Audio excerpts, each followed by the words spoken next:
నమస్కారం. ఘంటారామానికి స్వాగతం. ముందుగా ప్రధాన అంశాలు. కరోనా తగ్గుముఖంతో క్రమంగా ఆంక్షలు సడలింపు. 20 తర్వాత రాష్ట్రంలో లాక్డౌన్ ఎత్తివేసే అవకాశం.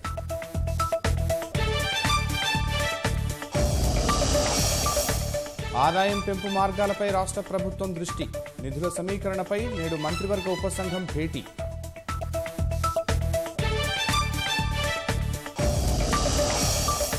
ఏడో విడత హరితహారానికి సర్కారు ఏర్పాట్లు. ఈ నెలాఖరు లేదా జూలై మొదటి వారంలో ప్రారంభించే యోచన.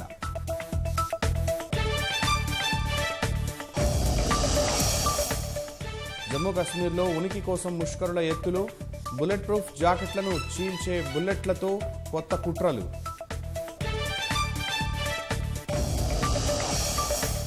సొంత అంతరిక్ష కేంద్రం ఏర్పాటులో చైనా ముందడుగు. విజయవంతంగా వ్యోమగాములతో కూడిన స్పేస్ క్రాఫ్ట్ ప్రయోగం.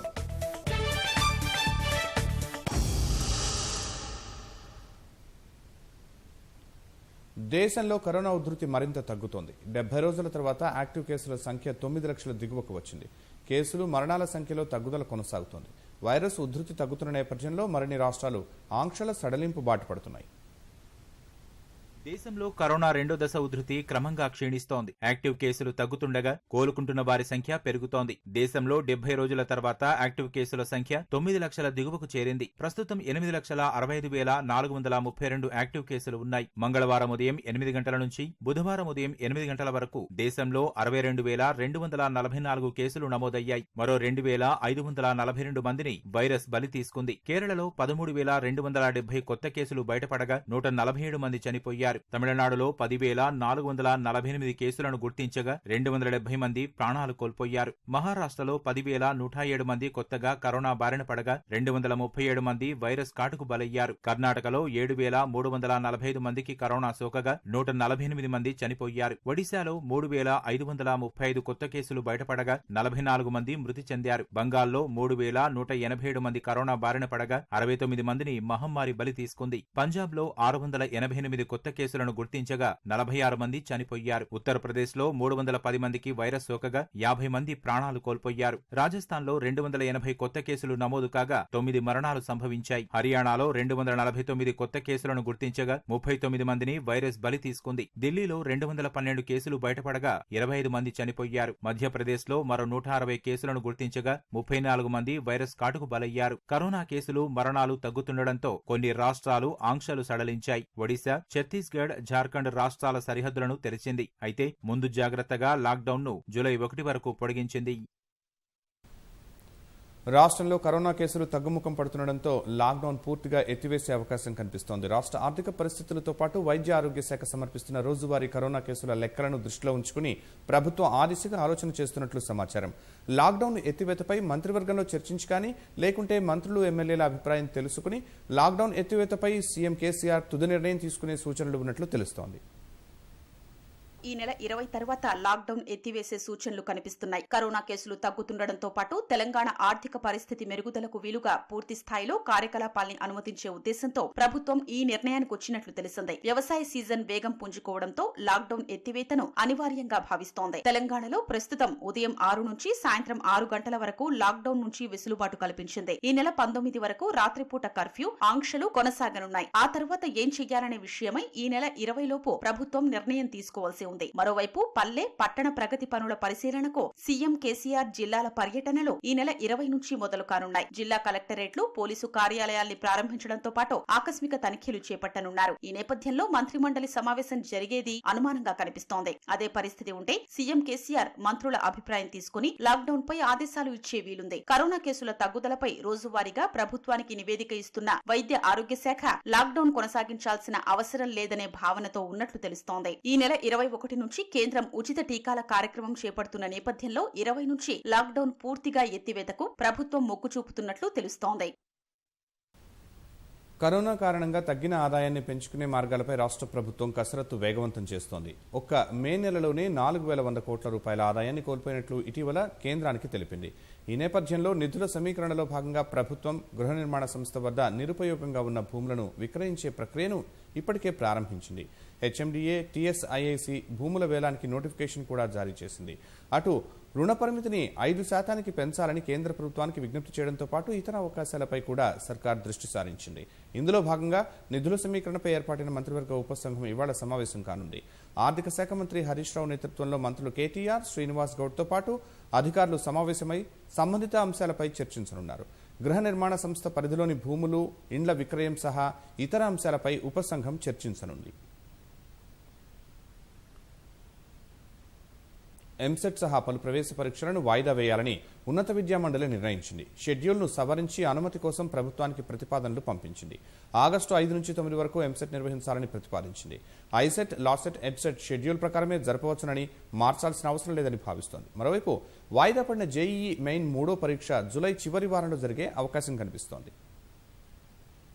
కరోనా తీవ్రత కారణంగా ఎంసెట్ సహా పలు ప్రవేశ పరీక్షలు వాయిదా పడనున్నాయి. ఈ నెల 3వ వారం నుంచి రాష్ట్రంలో ప్రవేశ పరీక్షలు ప్రారంభం కావాల్సి ఉంది. అయితే కరోనా ప్రభావంతో పాటు జాతీయ స్థాయి ప్రవేశ పరీక్షలు వాయిదా పడటంతో రీషెడ్యూల్ చేయాలని ఉన్నత విద్యా మండలి నిర్ణయించింది. ప్రస్తుత ప్రవేశ పరీక్షల్ని వాయిదా వేసి కొత్త తేదీలతో విద్యాశాఖ మంత్రి సబితా ఇంద్రారెడ్డికి ప్రతిపాదనలు పంపించారు. ఎంటెక్, ఎంఫార్మసీ ప్రవేశాల కోసం ఈ నెల 19 నుంచి 22 వరకు జరగాల్సిన పీజీ ఈసెట్ ను ఆగస్టు 11 నుంచి 14 వరకు, జూలై 1న జరగాల్సిన ఈ సెట్ ను ఆగస్టు 3న నిర్వహించాలని ప్రతిపాదించినట్లు సమాచారం. జూలై 5 నుంచి 9 వరకు జరగాల్సిన ఎంసెట్ ను నెల రోజులు వాయిదా వేయాలని నిర్ణయించారు. ఆగస్టు 5 నుంచి 9 వరకు ఎంసెట్ జరిపేందుకు ప్రతిపాదనలు సమర్పించినట్లు తెలుస్తోంది. ఐసెట్, లాసెట్, ఎడ్సెట్ ఆగస్టులో ఉన్నందున వాటిలో మార్పులు అవసరం లేదని ఉన్నత విద్యా మండలి భావిస్తోంది. ఆగస్టు 19, 20న ఐసెట్, 23న లాసెట్, పీజీఎల్ సెట్, 24, 25 తేదీల్లో ఎడ్సెట్ యథాతథంగా జరపాలని భావిస్తున్నారు.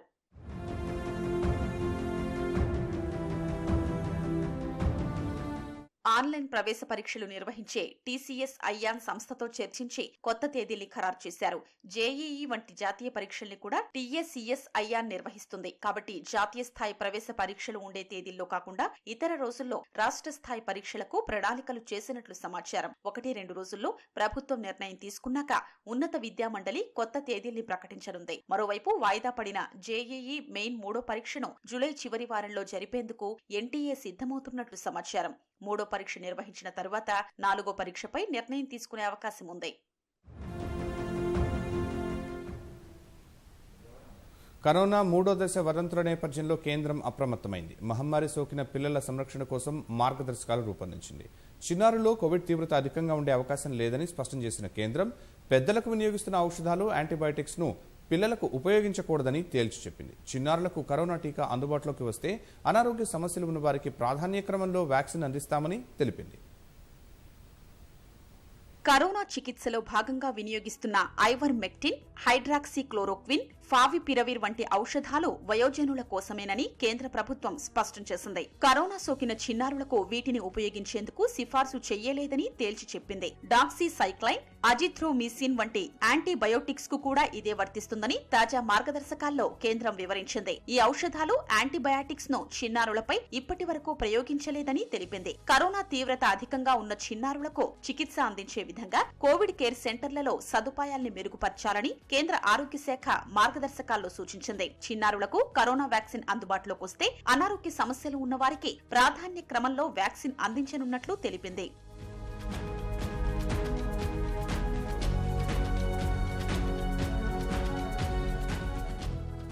రెండో దశలో గరిష్టంగా నమోదైన కేసుల ఆధారంగా ప్రతి జిల్లాలో చిన్నారుల కోసం అదనపు పడకల ఏర్పాటు అంచనాకు రావాలని కేంద్రం మార్గదర్శకాల్లో సూచించింది. దీనివల్ల పిల్లల్లో కరోనా కేసులు, ఆసుపత్రిలో చేరుతున్న కేసుల వివరాలు తెలుసుకోవచ్చని అభిప్రాయపడింది. తీవ్రమైన కోవిడ్ తో బాధపడే చిన్నారులకు చికిత్స అందించేలా ప్రస్తుతం ఉన్న కోవిడ్ సంరక్షణ కేంద్రాల్లో సదుపాయాల్ని మెరుగుపర్చుకోవాలని సూచించింది. సుశిక్షితులైన వైద్యులు, నర్సుల్ని సిద్ధం చేసుకోవాలని, పిల్లల ఆసుపత్రుల్లో కోవిడ్ సోకిన చిన్నారుల కోసం ప్రత్యేక ఏర్పాట్లు చేయాలని మార్గదర్శకాల్లో పేర్కొంది. అన్ని స్థాయిల్లో సమాచార సేకరణ సరిగ్గా జరగాలని, చిన్నారుల్లో కోవిడ్ కు సంబంధించి త్వరలోనే జాతీయ రిజిస్ట్రీ ప్రారంభమవుతుందని కేంద్రం వెల్లడించింది.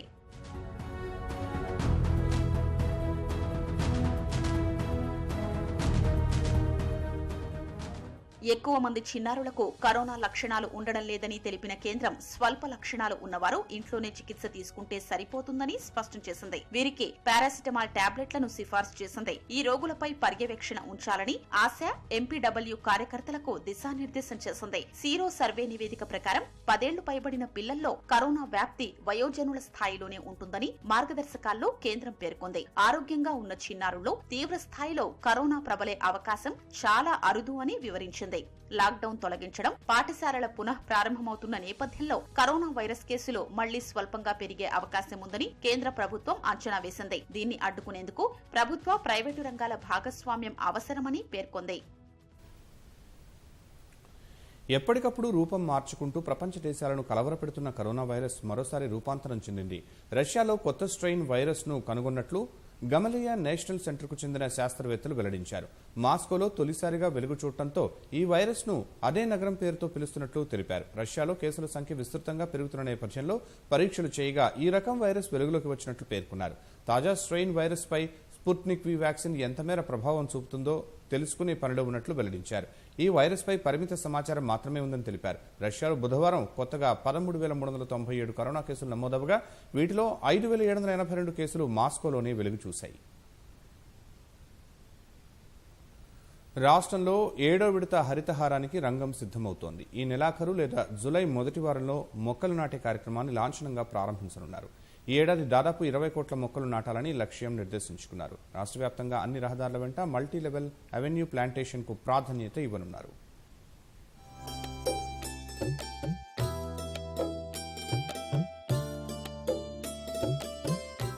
ఆకుపచ్చ తెలంగాణ ధ్యేయంగా రాష్ట్ర ప్రభుత్వం చేపట్టిన హరితహారం కార్యక్రమం 6 విడతలు పూర్తయింది.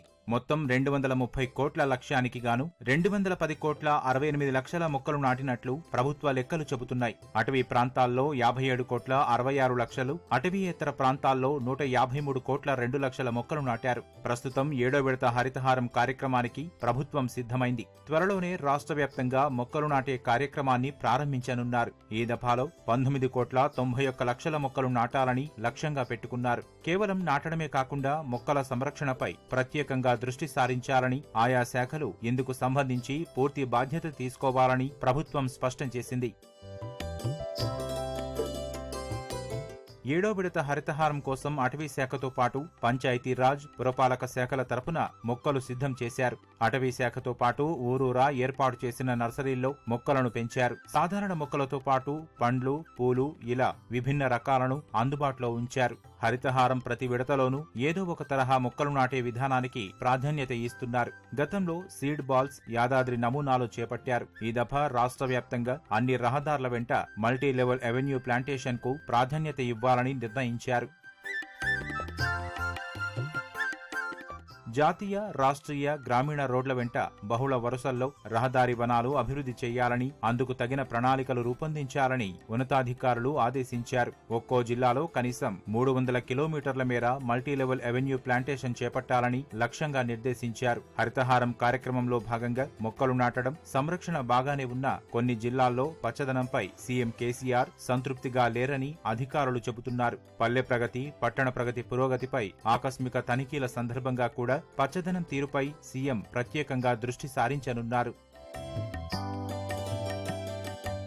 రాష్ట్ర వ్యాప్తంగా 28 జిల్లా కేంద్రాల్లో కొత్తగా సమీకృత కలెక్టరేట్ల నిర్మాణం జరుగుతోంది. ఆ కార్యాలయ ప్రాంగణంలోనూ పచ్చదనం పెంపుపై ప్రత్యేకంగా దృష్టి సారించాలని ముఖ్యమంత్రి ఆదేశాలు ఇచ్చారు. ఇప్పటికే కొన్ని చోట్ల లాన్లు, చిన్నపాటి మొక్కలు నాటగా పెద్ద చెట్లు ఉండాలనేది ముఖ్యమంత్రి ఆలోచనని ఉన్నతాధికారులు స్పష్టం చేశారు. అందుకనుగుణంగా చర్యలు తీసుకోవాలని సూచించారు. హరితహారంలో భాగంగా మొక్కలు నాటడంతో పాటు సంరక్షణకు ఎక్కువ ప్రాధాన్యం ఇవ్వాలని ప్రభుత్వం అన్ని శాఖలకు స్పష్టం చేసింది. నాటిన ప్రతి మొక్క బతికితేనే సార్థకత ఉంటుందని పేర్కొంది. రాష్ట్ర వ్యాప్తంగా వర్షాలను పరిగణలోకి తీసుకుని 7వ విడత హరితహారం ప్రారంభ తేదీని ముఖ్యమంత్రి ఖరారు చేయనున్నారు.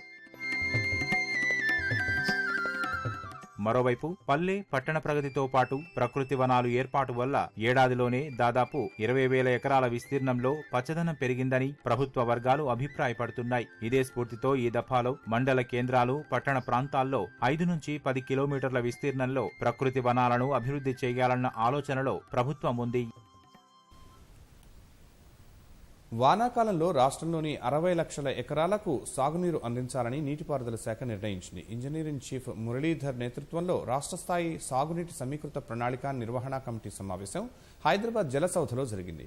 ఈఎన్సీలు, చీఫ్ ఇంజనీర్లు సమావేశంలో పాల్గొన్నారు. వానాకాలంలో వివిధ ప్రాజెక్టులు, చెరువుల కింద సాగునీరు అందించే ప్రణాళికపై సమావేశంలో చర్చించి ఖరారు చేశారు. భారీ మధ్య తరహా ప్రాజెక్టుల ద్వారా 45 లక్షల ఎకరాలకు, చెరువుల ద్వారా మరో 15 లక్షల ఎకరాలకు, మొత్తం 60 లక్షల ఎకరాలకు సాగునీరు అందించాలని సమావేశంలో నిర్ణయించారు. ప్రాజెక్టుల వారీగా కూడా సాగునీటి విస్తీర్ణాన్ని ఖరారు చేశారు. అత్యధికంగా ఎస్ఆర్ఎస్పీ మొదటి దశ కింద 9,68,000 ఎకరాలకు నీరివ్వాలని నిర్ణయించారు. నాగార్జున సాగర్ కింద 6,58,000, ఎస్ఆర్ఎస్పీ రెండో దశ ద్వారా 3,72,000, కాళేశ్వరం ద్వారా 3 లక్షల ఎకరాలకు వానాకాలంలో సాగునీరు అందనుంది. ముఖ్యమంత్రి కేసీఆర్ ఆదేశాల మేరకు చెరువులు నింపేందుకు ప్రాధాన్యం ఇవ్వాలని మరోమారు సమావేశంలో నిర్ణయం తీసుకున్నారు.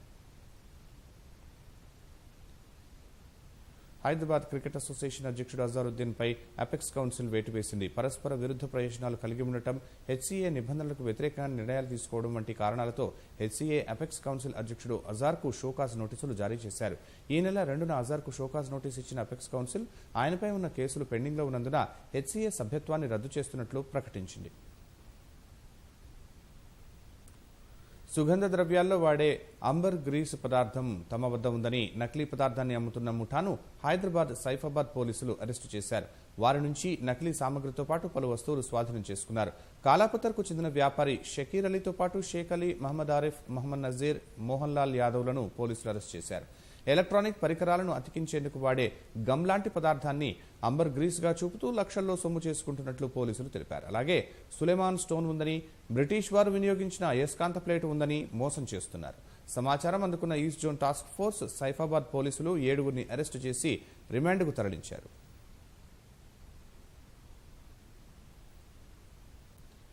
అయినవారు ఉన్నా ఎవరూ లేని అనాథల బతుకీడుస్తోంది 80 ఏళ్లు దాటిన ఓ వృద్ధురాలు. హైదరాబాద్ డబీర్పురాకు జానమ్మ సైదాబాద్ కూడలిలో రోజంతా భిక్షాటన చేస్తూ రాత్రివేళ మూసి ఉన్న దుకాణాల ముందు తలదాచుకుంటోంది. ఎవరైనా ఏమైనా పెడితే తినటం, లేకుంటే పస్తులుంటున్నానని ఆమె వాపోతోంది. 3 కుమారులు, 4 కుమార్తెలు ఉన్నా వారు పట్టించుకోకపోవడంతో అనాథల రోడ్డున పడింది. ఆమె దీనస్థితిని విన్న ఈటీవీ మహిళా శిశు సంక్షేమ అధికారులకు సమాచారం ఇవ్వడంతో జానమ్మను వృద్ధాశ్రమంలో చేర్పిస్తామని హామీ ఇచ్చారు.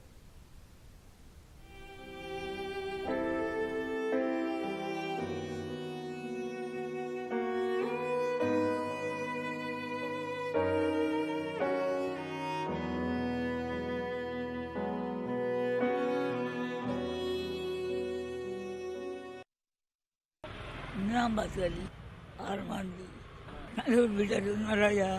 నాకు పట్టించుకోలే. నేను రోడ్డు మీద ఉన్నా. పింఛన్ ఇచ్చేసింది, పింఛన్ కూడా ఇస్తలేడయ్యా. ఈ పింఛన్ బ్యాంక్ కూడా ఇచ్చేసిండు, వాడు కూడా పింఛన్ ఇస్తలేడు. అదైనా తింగి బతుకుదామన్న అది కూడా ఇస్తలేడు వీడ.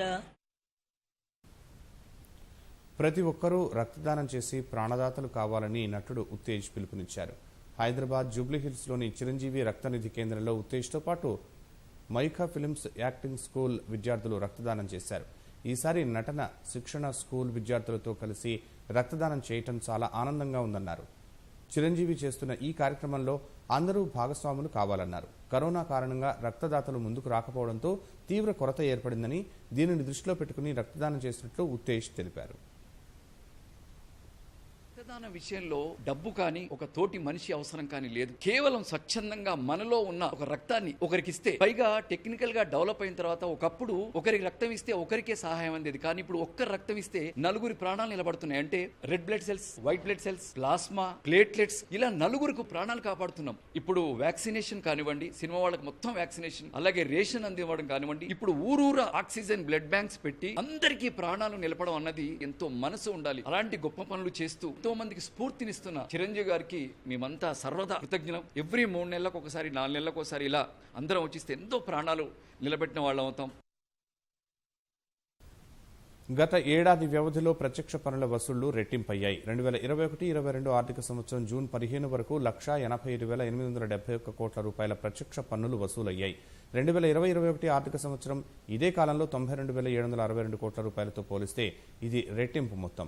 గత ఏడాది లాక్డౌన్ కారణంగా ప్రత్యక్ష పన్నుల వసూళ్లు తగ్గిపోయాయి. 2021-22 ఆర్థిక సంవత్సరం జూన్ 15 వరకు వసూలైన ప్రత్యక్ష పన్నుల్లో 74,358 కోట్ల రూపాయలు కార్పొరేట్ ఆదాయ పన్ను కాగా, వ్యక్తిగత ఆదాయ పన్ను 92,762 కోట్ల రూపాయలు. వీటిలో 30,731 కోట్ల రూపాయలను రీఫండ్ చేసినట్లు కేంద్ర ప్రత్యక్ష పన్నుల బోర్డు తెలిపింది. కరోనా ఖర్చులు సహా ప్యానెళ్ల ధరల పెరుగుదలతో జూన్ నెలలో ఎల్ఈడీ టీవీల ధరలు మరో 3 నుంచి 4% పెరిగే అవకాశం ఉందని వాటి కంపెనీల ప్రతినిధులు తెలిపారు. గత 3 నెలల కాలంలో ధరలు పెంచడం ఇది రెండోసారి అవుతుందని పానాసోనిక్, థామ్సన్, హైయర్ కంపెనీల ఉన్నతాధికారులు వెల్లడించారు. ముడి పదార్థాల పెంపునకు అనుగుణంగా టీవీల ధరలను పెంచడం తప్ప మరో మార్గం లేదని వివరణ ఇచ్చారు. ఏడాదిన్నర క్రితంతో పోలిస్తే చైనా నుంచి రవాణా ఛార్జీలు కూడా 7 రెట్లు పెరిగాయని టీవీ కంపెనీల ప్రతినిధులు తెలిపారు. దేశ రాజధాని ఢిల్లీలోని ఎయిమ్స్లో అగ్ని ప్రమాదం జరిగింది. ఆసుపత్రిలోని 9వ అంతస్తులో అర్ధరాత్రి మంటలు చెలరేగాయి. వెంటనే అప్రమత్తమైన ఎయిమ్స్ సిబ్బంది అగ్నిమాపక విభాగానికి సమాచారం అందించారు. 20 సెకండ్లతో రంగంలోకి దిగిన అగ్నిమాపక సిబ్బంది మంటలను అదుపులోకి తీసుకువచ్చారు. ఈ ఘటనలో ఎవరికీ ఎలాంటి ప్రమాదం తలెత్తలేదు.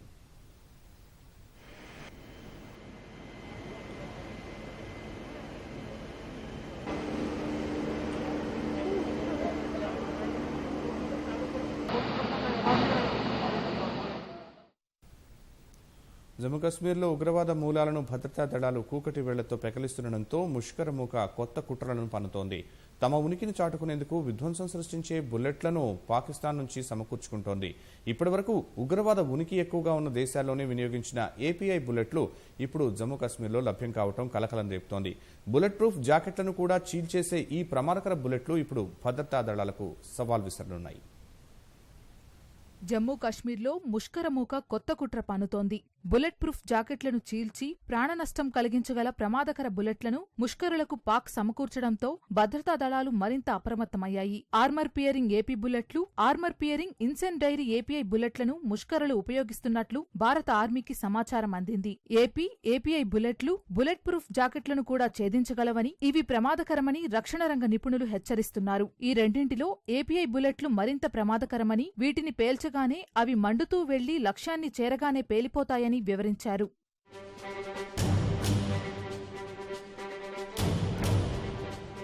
జమ్మూ కాశ్మీర్లో గతంలో ఏపీ బుల్లెట్లను వాడినట్లు వార్తలు వచ్చినా ఏపీఐ వాడకం చాలా అరుదుగా కనిపించేది. ఇటీవల జమ్మూ, ఉదంపూర్లో ట్రక్కులో తప్పించుకుంటున్న జైషే మహ్మద్ ఉగ్రవాదుల నుంచి ఏపీఐ బుల్లెట్లను స్వాధీనం చేసుకున్నారు. ఈ బుల్లెట్లను చూసి భద్రతా దళాలు ఆశ్చర్యపోయాయి. అంతకుముందు ఆఫ్ఘనిస్తాన్, సిరియా వంటి ఉద్రిక్త దేశాల్లో మాత్రమే ఇలాంటి బుల్లెట్లు ఉపయోగించేవారు. ఇజ్రాయెల్, పాలస్తీనా, ఆఫ్ఘనిస్తాన్లో ఉగ్రవాద సంస్థలు ఉపయోగించే మందుగుండు సామాగ్రిని జమ్మూ కాశ్మీర్లోనూ వినియోగిస్తున్నారని భద్రతా దళాలు అనుమానిస్తున్నాయి.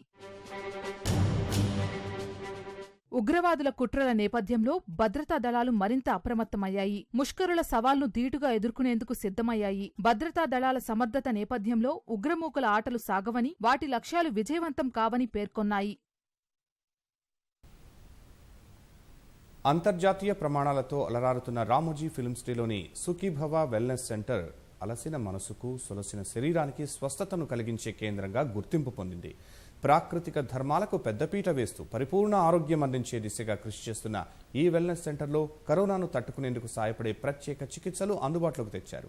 సహజ సిద్ధమైన ఆహార చికిత్సతో పాటు యోగా, ఆయుర్వేదం, ప్రకృతి వైద్యశాల సాయంతో శారీరక, మానసిక ఆరోగ్యం అందించడంలో ఇక్కడి నిపుణులది అందవేసిన చెయ్యి.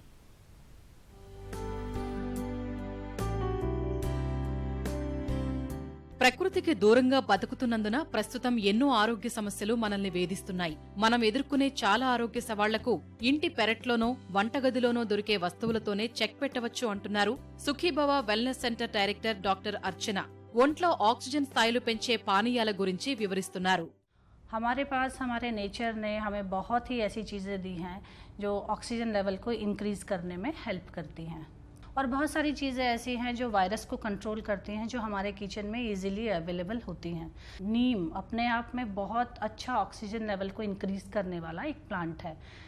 अगर डेली आप 5 to 6 लीव्स नीम के पत्ते की अगर आप लेते हैं, साथ में थोड़ा turmeric and lemon and honey, इनका एक अगर आप ड्रिंक बना के पीते हैं या सिर्फ आप उसको नीम की पत्तियों को च्यू करके खाते हैं तो आपका ऑक्सीजन लेवल इंक्रीज करता है, जिससे आपकी इम्यूनिटी स्ट्रांग होने लगती है। సరైన ఆహారం తీసుకుని ఆరోగ్యకరమైన జీవనశైలిని అలవర్చుకుంటే చికిత్సలు మందులు అవసరమే లేదంటున్నారు డాక్టర్ అర్చన. ప్రస్తుతం ఎక్కువ మంది జీవనశైలి సంబంధిత వ్యాధుల బారిన పడుతున్న నేపథ్యంలో ఒత్తిడిని తగ్గించే ప్రత్యేక చికిత్సలు కూడా ఈ వెల్నెస్ సెంటర్లో అందుబాటులోకి తెచ్చారు. स्ट्रेस लेवल हाई होने से भी कई बार हमारी एंटीबॉडीज डाउन होती है। जब हमारा इस बॉडी में अगर हमें पता चलता है कि हमें कोई प्रॉब्लम है तो हम स्ट्रेस अगर ज़्यादा लेते हैं तो हमारी एंटीबॉडीज़ कम होती हैं, हमारा डाइजेस्टिव सिस्टम वीक होता है। तो सुखी बाबा में हम स्ट्रेस रिलीजिंग प्रोग्राम भी देते हैं एंड इम्यून को स्ट्रॉन्ग करने के लिए इम्यूनिटी प्रोग्राम्स हमने यहाँ शुरू किए हैं। तो आप यहाँ आकर 7 डेज़ 5 डेज़ ऐसा ट्रीटमेंट्स ले सकते हैं। इवन अगर आप अपने सिस्टम को भी हील करना चाहते हैं तो भी आप यहाँ आके नेचुरल ट्रीटमेंट्स हमसे ले सकते हैं, जिसमें हम आपको एक लर्निंग देंगे, एक लाइफस्टाइल मैनेजमेंट प्रोग्राम के जैसे, जो आपकी सिर्फ कोरोना या इस पेंडेमिक में ही नहीं आगे भी आने वाली लाइफ में भी बहुत सपोर्ट करेगा। ఒంట్లో ఆక్సిజన్ స్థాయిలు పెంచడమే కాకుండా పూర్తి ఆరోగ్యాన్ని మెరుగుపరిచే ఇమ్యూనిటీ బూస్టర్ గురించి వివరిస్తున్నారు డాక్టర్ అర్చన. अगर आप अनामिक हैं तो भी आपका ऑक्सीजन लेवल कम होता है, जिससे इम्यूनिटी डाउन हो जाती है, बॉडी जल्दी रेस्टलेस फील करती है। तो अगर हम हनी है, टर्मरिक है, इवन सिनेमन में बहुत सारे वायरस को किल करने की एक प्रॉपर्टी होती है। तो अगर हम ये सारी चीज़ें बॉईल करके एक ड्रिंक बना लें तो ये अपने आप में एक इम्यूनिटी बूस्टर ड्रिंक है। अगर आप इसको डेली इसको आप इंटेक करते हैं तो आपकी हेल्थ और इम्यूनिटी स्ट्रांग होती है। మెరుగైన జీవన విధానానికి ఆరోగ్యకరమైన జీవనశైలికి యోగా అవసరం ఎంతో ఉందన్నది నిపుణుల మాట. ఆయా యోగాసనాలు ప్రాణాయామాల ద్వారా పాజిటివిటీని జీవితంలో ఎలా భాగం చేసుకోవచ్చో వివరిస్తున్నారు. प्लस कुछ यौगिक आसन होते हैं और कुछ प्राणायाम हैं जिनको करने से हम अपने ऑक्सीजन लेवल को इंक्रीज कर सकते हैं, अपनी टोटल हेल्थ को इम्प्रूव कर सकते हैं। उसमें कुछ प्राणायाम, नाड़ी शोधन प्राणायाम इज़ द बेस्ट एंड आप उज्जयी एंड भ्रामरी प्राणायाम आपके लिए ऑक्सीजन लेवल को इंक्रीज करने में बहुत हेल्प करते हैं। तो इस तरीके की अगर आप रूटीन अगर आप फॉलो करते हैं तो आजकल ही नहीं हमें मेंटल हेल्थ को भी स्ट्रॉन्ग करना है। फर्स्ट थिंग, अगर हम नेगेटिव नहीं सोचते हैं, पॉजिटिव सोच को फॉलो करते हैं, जिसके लिए हमारा अगर हम यौगिक आसन एंड प्राणायाम उस रूटीन में लेकर आते हैं तो हमारी लाइफस्टाइल अपने आप पॉजिटिविटी की तरफ जाने लगती है। సుఖీబాబా వెల్నెస్ సెంటర్లో వ్యక్తి శరీర తత్వాన్ని సమగ్రంగా అంచనా వేసి చికిత్స చేస్తారు. ప్రధానంగా చికిత్స కన్నా నివారణపై దృష్టి పెడతారు. బయటి ప్రాంతాల నుంచి వచ్చేవారికి వసతి సౌకర్యం కూడా అందుబాటులో ఉంది. ఇక్కడే ఉంటే జీవనశైలిని ఎలా మలుచుకోవాలో చెబుతారు.